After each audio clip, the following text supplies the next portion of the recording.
नमस्कार, जोहार। आप देख रहे हैं न्यूज जेच अपडेट। एक बार फिर से झारखंड की महत्वपूर्ण खबरों के साथ आप लोगों के बीच हाजिर हूं। आइए बढ़ते हैं झारखंड की आज के महत्वपूर्ण खबरों की ओर। पहली बड़ी खबर, झारखंड सरकार 128 शिक्षकों को आज करेगी सम्मानित। शिक्षक दिवस के अवसर पर राज्य सरकार शिक्षा क्षेत्र में उत्कृष्ट योगदान देने वाले शिक्षकों को आज सम्मानित करेगी। झारखंड शिक्षा परियोजना परिषद सभागार में आज आयोजित होने वाली राज्य स्तरीय समारोह में कुल 128 शिक्षकों को शॉल, स्मृति चिन्ह और प्रशस्ति पत्र देकर सम्मानित किया जाएगा। वहीं देवघर के राजकीय मध्य विद्यालय विवेकानंद की शिक्षिका श्वेता शर्मा को शुक्रवार को राष्ट्रीय शिक्षक पुरस्कार से सम्मानित किया जाएगा। नई दिल्ली में राष्ट्रपति द्रौपदी मुर्मू उनके साथ साथ देश भर के चयनित 45 शिक्षकों को राष्ट्रीय शिक्षक पुरस्कार से सम्मानित करेगी। वहीं इस पुरस्कार के लिए राज्य से अनुशंसित शिक्षकों को झारखंड सरकार पुरस्कृत करेगी। रामगढ़ के मांडू स्थित PM Shri upgraded high school मनुआ के शिक्षक सुरेंद्र प्रसाद गुप्ता और चतरा के अपग्रेडेड +2 उच्च हाई स्कूल 2 आरी गिद्धौर के शिक्षक मनोज कुमार चौबे को यह पुरस्कार मिलेगा। पुरस्कार के रूप में इन्हें 25-25 हजार रुपए, शॉल, स्मृति चिन्ह और प्रशस्ति पत्र दिया जाएगा। इधर पलामू से बड़ी खबर आ रही है, जहां पलामू में मुठभेड़ में 2 जवान शहीद। पलामू जिले के मनातू थाना क्षेत्र के केदल गांव में बुधवार की देर रात टीएसपीसी उग्रवादियों और पुलिस के बीच भीषण मुठभेड़ हुई है। इसमें जिला बल के 2 जवान संतन कुमार मेहता और सुनील राम शहीद हो गए।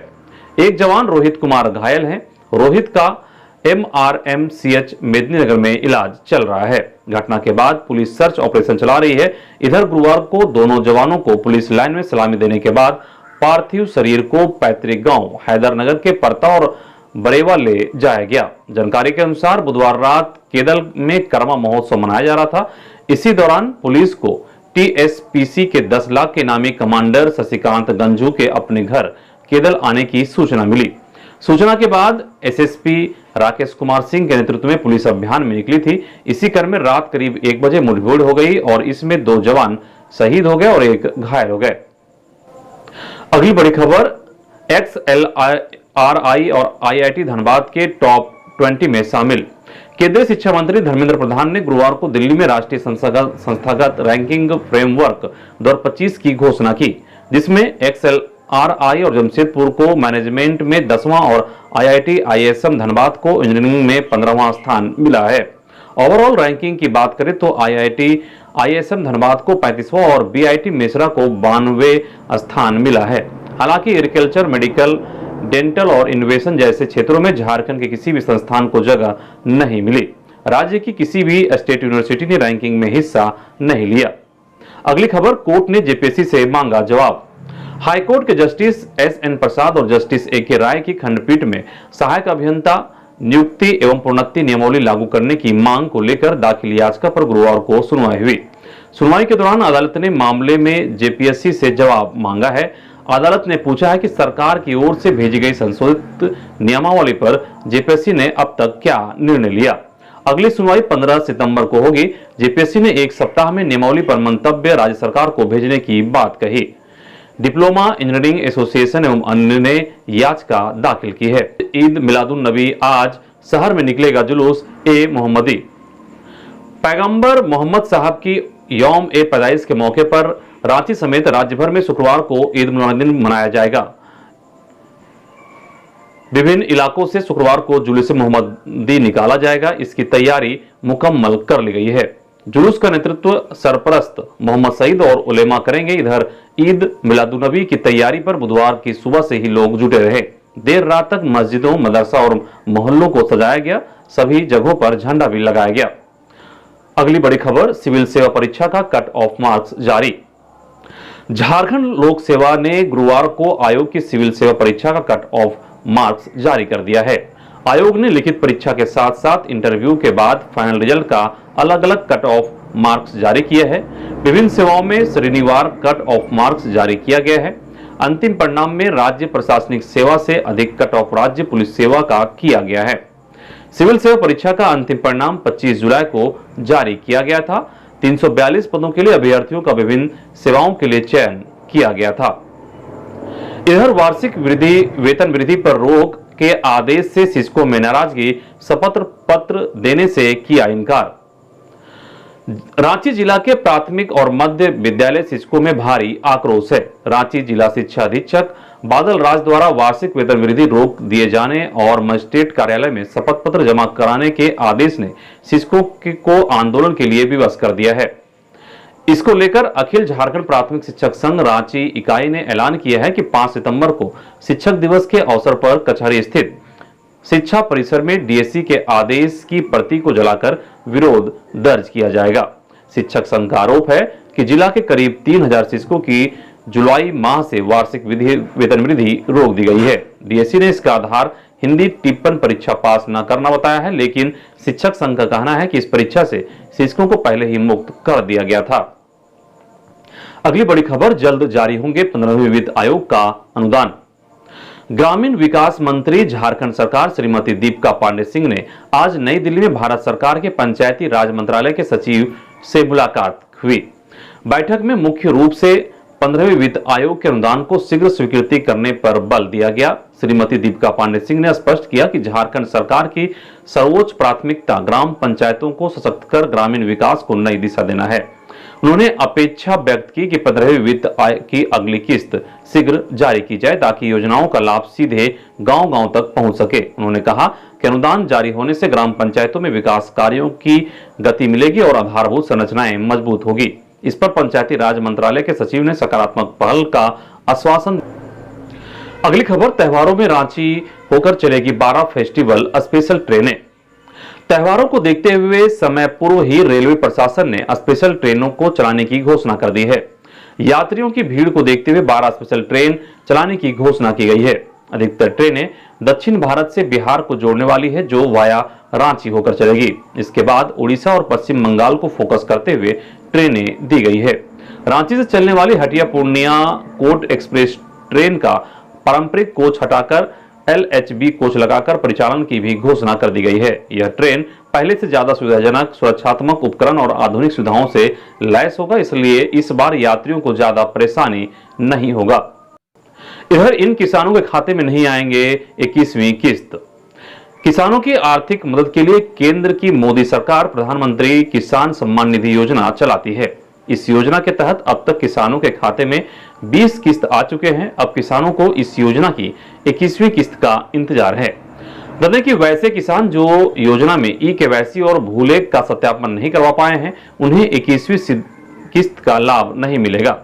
जो किसान अपने बैंक खाते को आधार कार्ड से लिंक नहीं करवा पाए हैं या जिन्होंने योजना में आवेदन करते समय गलत जानकारी दी थी, उनकी भी अगली किस्त अटक सकती है। लेकिन यदि आपने ई-केवाईसी और भूलेख का सत्यापन करवा लिया है और आपका बैंक अकाउंट आधार से जुड़ा है, तो आपको टेंशन लेने की जरूरत नहीं है। और जल जीवन मिशन की योजनाओं में आएगी रफ्तार, केंद्र से मिलेगी तीसरी किस्त की राशि।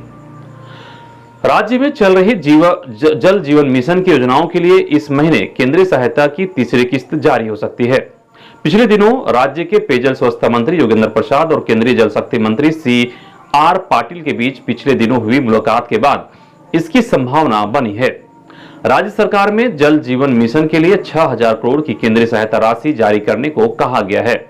राज्य में चल रही योजनाओं के लिए तीसरी किस्त के तौर पर जल शक्ति मंत्रालय 800 से 1000 करोड़ की तीसरी किस्त जारी करने वाला है। अगली खबर, राज्य की नौकरी में मिले 10% आरक्षण। वेटरन ऑर्गेनाइजेशन ऑफ झारखंड का प्रतिनिधि दल गुरुवार को रक्षा राज्य मंत्री संजय सेठ से मिला। संगठन की ओर से पूर्व सैनिक, वीर नारी एवं शहीद परिवारों को होने वाली समस्याओं को लेकर एक मांग पत्र उन्हें सौंपा गया। संगठन के अध्यक्ष मुकेश कुमार ने कहा कि झारखंड में पूर्व सैनिकों के लिए राज्य सरकार द्वारा नौकरी में कोई भी आरक्षण प्राप्त नहीं है। राज्य में सभी प्रकार की नौकरियां में कम से कम 10% का आरक्षण मिलना चाहिए। जब भी कोई जवान शहीद होता है तो उसे राज्य की तरफ से 10 लाख की सम्मान राशि उनके परिवार को भरण पोषण के लिए दी जाती है, जिसे संगठन की तरफ से कम 50 लाख रुपए देने का प्रावधान का आग्रह किया। अगली खबर, RTE के तहत स्कूलों को मान्यता देने में आया नया अपडेट। नियमावली में किया गया ये संशोधन। अब सांसद या विधायक के कारण किसी स्कूल की मान्यता नहीं रुकेगी। निःशुल्क एवं अनिवार्य बाल शिक्षा अधिकार अधिनियम के तहत निजी स्कूलों के मान्यता देने को लेकर उपायुक्त की अध्यक्षता में समिति की होने वाली बैठक में कभी-कभी इनकी अनुपस्थिति के कारण निर्णय नहीं हो पाता था। अब उक्त बैठक में सांसद तथा विधायक अपना प्रतिनिधि भी भेज सकेंगे। साथ ही समिति में सदस्यों की संख्या भी कम की गई है। झारखंड हाईकोर्ट के आदेश पर राज्य सरकार ने झारखंड निःशुल्क और अनिवार्य बाल शिक्षा अधिकार नियमावली में संशोधन किया है, जिसमें यह प्रावधान किया गया है। वहीं पूर्व की नियमावली में निजी स्कूलों को मान्यता लेने के लिए 1 लाख रुपए की फिक्स डिपॉजिट अस्थायी रूप से सुरक्षा कोष में रखने का प्रावधान किया गया था। कोर्ट ने इस प्रावधान को रद्द कर दिया था। इस आलोक में संशोधित नियमावली में इस प्रावधान को विलोपित कर दिया गया है। अगली खबर, डीलरों ने 9 माह से बकाया कमीशन भुगतान की मांग की। नाला जिला fair price dealer association Jamtara शाखा की बैठक में गुरुवार को नाला के फुटबॉल मैदान में हुई। इसकी अध्यक्षता जिला अध्यक्ष मोहन प्रसाद भैया ने की। इसमें नाला, कुंडहित और फतेहपुर प्रखंड के विक्रेता शामिल हुए। बैठक में मुख्य रूप से पीएचएच मद का 9 माह का और ग्रीन चावल, चना एवं नगद नमक का 22 माह का बकाया कमीशन भुगतान नहीं होने का मुद्दा प्रमुख रहा। डीलरों ने कहा कि कमीशन भुगतान लंबित रहने से जन वितरण विक्रेताओं की आर्थिक स्थिति लगातार बिगड़ती जा रही है। इस संबंध में कई बार राज्य एवं जिला स्तर पर जानकारी देने के बावजूद विभाग की ओर से अब तक कोई सकारात्मक पहल नहीं की गई है। बैठक में निर्णय लिया गया कि 6 सितंबर को जामताड़ा गांधी मैदान में नारायणपुर एवं करमाटांड़ प्रखंड के विक्रेताओं के साथ बैठक कर अंतिम रणनीति तय की जाएगी। अगली खबर, टाटा स्टील का बड़ा कदम, अब तीनों शिफ्ट में काम करेगी महिला कर्मचारी। टाटा स्टील में अब महिला कर्मचारी तीनों शिफ्ट में ड्यूटी करेगी। कंपनी प्रबंधन ने इस संबंध में आधिकारिक जानकारी साझा की है। टाटा स्टील के प्रबंधन का कहना है कि उनके उड़ीसा के कलिंग नगर स्थित आउटबाउंड लॉजिस्टिक विभाग के तीनों शिफ्ट में महिला कर्मचारियों को सफलतापूर्वक प्रतिनियुक्ति किया गया है। यह औद्योगिक संचालन में लैंगिक समानता की दिशा में मील का पत्थर साबित होगी, जहां यह क्षेत्र अब तक पुरुष प्रधान माना जाता रहा है। इधर डीजे के साथ नहीं निकलेगा जुलूस। गिरिडीह के बेंगाबाद थाना परिसर में बुधवार को शांति समिति की बैठक की गई। ईद मिलादुन नबी और करमा पर्व को लेकर आयोजित बैठक में प्रखंड के जनप्रतिनिधियों और सामाजिक कार्यकर्ताओं ने भाग लिया। इस मौके पर प्रमुख मीना देवी ने कहा कि दोनों त्योहारों को लोग शांति और सौहार्दपूर्ण वातावरण में मनाएं और एक दूसरे की भावना को समझते हुए त्योहार का आनंद उठाएं। पुलिस इंस्पेक्टर ममता कुमारी ने वरीय अधिकारियों के निर्देश की जानकारी दी। बताया कि किसी भी सूरत में डीजे के साथ जुलूस का आयोजन नहीं किया जाएगा। ईद मिलादुन नबी के मौके पर निकलने वाले जुलूस में गांव के प्रबुद्ध लोग और पुलिस मित्र की जवाबदेही बनती है कि वे बिना किसी भड़काऊ नारे के रैली निकालें और शांतिपूर्व वापस लौटें। इधर झरिया के पूर्व विधायक पूर्णिमा सिंह के खिलाफ केस दर्ज, वकील वकार अहमद ने लगाए गंभीर आरोप। झरिया के पूर्व विधायक कांग्रेस विधायक पूर्णिमा नीरज सिंह के विरुद्ध गुरुवार को अदालत की अवमानना का मुकदमा न्यायालय में दायर हुआ। धनबाद कोर्ट के अधिवक्ता वकार अहमद ने मुकदमा दायर कर आरोप लगाया कि 27 अगस्त 2025 को धनबाद के जिला एवं सत्र न्यायाधीश की अदालत ने नीरज हत्याकांड में अपना फैसला सुनाया और आरोपियों को साक्ष्य के अभाव में बरी कर दिया। अधिवक्ता वकार ने अदालत में दायर शिकायत वाद में आरोप लगाया कि फैसले के विरुद्ध 1 सितंबर 25 को संध्या 6 से 7:30 बजे तक रणवीर वर्मा चौक में मृतक नीरज सिंह की पत्नी पूर्णिमा नीरज सिंह के नेतृत्व में जिला परिषद मैदान में रणधीर वर्मा चौक तक न्यायालय के फैसले के विरुद्ध कैंडल सह आक्रोश मार्च निकाला गया और उस स्थल पर पूर्णिमा नीरज सिंह ने फैसले सुनाने वाले न्यायाधीश के विरुद्ध घोर अपमान सूचक और अपशयकारी शब्दों का खुलेआम प्रयोग किया। अगली खबर, सूर्य हांसदा एनकाउंटर की सीबीआई जांच को लेकर हाईकोर्ट में याचिका दाखिल, मां बोली राजनीतिक बदले की गई हत्या। गोड्डा में सूर्य हांसदा एनकाउंटर की सीबीआई जांच की मांग को लेकर झारखंड हाईकोर्ट में याचिका दाखिल की गई। सूर्य हांसदा की पत्नी सुशीला और मां नीलमुनी मुर्मू ने एनकाउंटर को फर्जी बताते हुए सीबीआई जांच की मांग की है। याचिका में मुख्य सचिव, गृह सचिव, डीजीपी गोड्डा और देवघर के एसपी सहित अन्य पदाधिकारियों को प्रतिवादी बनाया गया है। 11 अगस्त को पुलिस से एनकाउंटर में सूर्य हांसदा मार गिराया था। याचिका में कहा गया है कि घटना से पहले देवघर के मोहनपुर थाना क्षेत्र के नावाडी गांव से उनके बेटे सूर्या की गिरफ्तारी हुई थी। अगली खबर, 6,07,000 हेक्टेयर खरीफ का नुकसान, मुआवजे की तैयारी। राज्य भर में इस साल ज्यादा बारिश होने से धान की खेती का 95% लक्ष्य पूरा हो चुका है। बावजूद इसके अतिवृष्टि से राज्य भर में लगभग 6,07,215 हेक्टेयर में खरीफ फसलों का नुकसान हुआ। यह कुल लक्ष्य का 22% है। कृषि विभाग को 2 सितंबर तक प्राप्त आंकड़ों में धान के नुकसान जहां महज 5.13% हुआ, वहीं मक्का, दलहन, तिलहन व मोटे अनाज की उपलब्धि में लगभग 50% से अधिक कमी दर्ज की गई है। सभी खरीफ फसलों की बात करें तो इस साल राज्य भर में कुल 28,26,252 हेक्टेयर में खरीफ फसल लगाने का लक्ष्य था।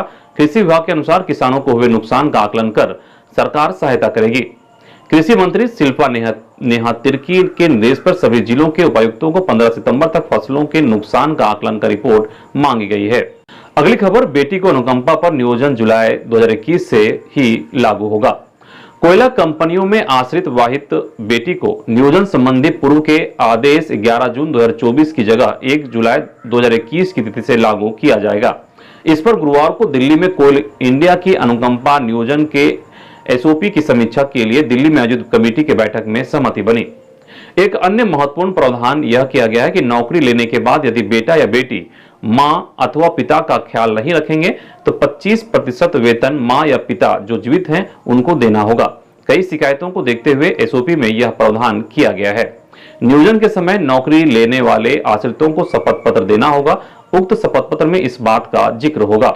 इधर जमशेदपुर में दिन दहाड़े कारोबारी की आंखों में मिर्च पाउडर छिड़का, फिर 30 लाख रुपए लूटकर फरार। जमशेदपुर के बिष्टुपुर गुरुद्वारा के समीप कारोबारी साकेत कुमार अग्रवाल से आरोपियों ने दिन दहाड़े 30 लाख रुपए लूट लिए। अपराधियों ने घटना को अंजाम देने से पहले मिर्च पाउडर का इस्तेमाल किया और भागने के क्रम में फायरिंग भी की। कारोबारी साकेत कुमार अग्रवाल अपने घर से बैंक में जमा करने के लिए 30 लाख रुपए स्कूटी से ले जा रहे थे। इसी बीच बिष्टुपुर गुरुद्वारा के समीप स्कॉर्पियो पर सवार अपराधियों ने साकेत कुमार को रोका और उनकी आंखों में मिर्च पाउडर छिड़क दिया। फिर रुपये से भरा बैग लेकर फरार हो गए। भागने के क्रम में अपराधियों ने फायरिंग भी की। अगली खबर, मनोहर टांड में आकाशीय बिजली गिरने से 2 युवकों की मौत, गांव में पसरा मातम।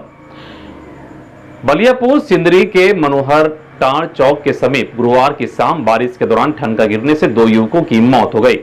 बताया जाता है कि दोपहर करीब 3:30 बजे बारिश के दौरान 26 वर्षीय उत्तम मल्लिक व 20 वर्षीय रोहित महतो हीरक रोड के समीप बजरंगबली मंदिर के पास खड़े थे। इसी दौरान आसमानी बिजली गिरी और दोनों वहीं गिर गए। अगली खबर, रामगढ़ के गोला में करंट लगने से एक की मौत, गम में बदला कर्म पर्व का उत्साह। रामगढ़ जिले के गोला थाना क्षेत्र के सोसो कला निवासी एक व्यक्ति की करंट लगने से मौत हो गई। घटना गुरुवार दोपहर की है।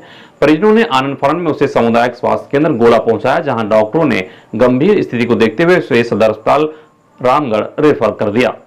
सदर अस्पताल में जांच के बाद डॉक्टरों ने उसे मृत घोषित कर दिया। घटना के बाद गांव में करम पर्व का उत्सव गम में बदल गया। परिजनों ने बताया कि छोटेलाल महतो के परिवार में पत्नी के अलावा 2 बेटे हैं। वह राजमिस्त्री एवं कृषि कार्य करके अपने परिवार का भरण पोषण करता था। इधर गरीब रथ एक्सप्रेस की चपेट में आकर मादा हाथी की मौत। चक्रधरपुर रेल मंडल में गुरुवार तड़के भुवनेश्वर धनबाद गरीब रथ एक्सप्रेस की चपेट में आकर मादा हाथी की मौत हो गई। दुर्घटना राउरकेला झारसुगुड़ा रेलखंड के सागरा स्टेशन के समीप घटी है। इधर घटना के बाद हाईवा मुंबई मुख्य मार्ग के अप डाउन लाइन पर ट्रेनों के पहिए थम गए। 9 घंटे के बाद ट्रैक से हाथी को हटाए जाने के बाद ट्रेनों का परिचालन बहाल हुआ। बताया जाता है कि राजगंगपुर वन क्षेत्र के सागरा के पास एक मादा हाथी झुंड से बिछड़ गई थी। अगली खबर, आदित्यपुर के कृष्णदास हत्याकांड में 2 को उम्र कैद। सरायकेला जिला व्यवहार न्यायालय के प्रथम अपर सत्र न्यायाधीश चौधरी एहसान मूवीज की अदालत ने 7 साल पुराने हत्याकांड के एक मामले में फैसला सुनाते हुए 2 दोषियों को उम्र कैद की सजा सुनाई है। साक्ष्य व गवाहों के आधार पर दोनों दोषियों पर जुर्माना भी लगाया गया है। यह फैसला वर्ष 2018 में आदित्यपुर थाना क्षेत्र के दिंदली बस्ती के कृष्णदास की हुई हत्या के मामले में सुनाया गया है। अदालत ने हत्याकांड में दोषी मनोज मंडल उर्फ बोस्ता एवं मनोज दास को हत्या व अपराधी षड्यंत्र के तहत आजीवन कारावास एवं 20,000 रुपए जुर्माना, अपहरण कर हत्या करने की मंशा के तहत 7 वर्ष सश्रम कारावास एवं 10,000 जुर्माना व सबूत मिटाने का प्रयास के तहत 5 वर्ष सश्रम कारावास एवं 5,000 जुर्माना की सजा सुनाई है। अगली खबर, हजारीबाग में भीड़ में घुसी बाइक, महिला और युवक की मौत। केरडारी के खपिया गांव के राम जानकी मंदिर के पास बुधवार की देर रात हादसे में एक महिला समेत 2 लोगों की मौत हो गई। मृतकों में कंचनपुर निवासी आरती देवी और खपिया निवासी दीपक शामिल है। आरती देवी रिश्तेदार के दस्तकर्म में शामिल होकर रात करीब 11 बजे अन्य महिलाओं के साथ कर्मा पूजा देखकर लौट रही थी। इसी बीच तेज बैग ने कई लोगों को चपेट में ले लिया। आरती की मौके पर ही मौत हो गई, वहीं खपिया निवासी मुकेश की पुत्री मीठी की भी मौत हो गई। तो ये थी झारखंड की आज की कुछ महत्वपूर्ण खबरें। फिर मिलते हैं झारखंड की नई खबरों के साथ। उससे पहले एक आग्रह होगा कि आपने हमारे चैनल को अभी तक सब्सक्राइब नहीं किया है तो आप नई खबरों से अपडेट रहने के लिए हमारे चैनल को सब्सक्राइब करें और बेल आइकन को दबाना ना भूलें। साथ ही खबर आपको कैसी लगी कमेंट करके जरूर बताएं। धन्यवाद।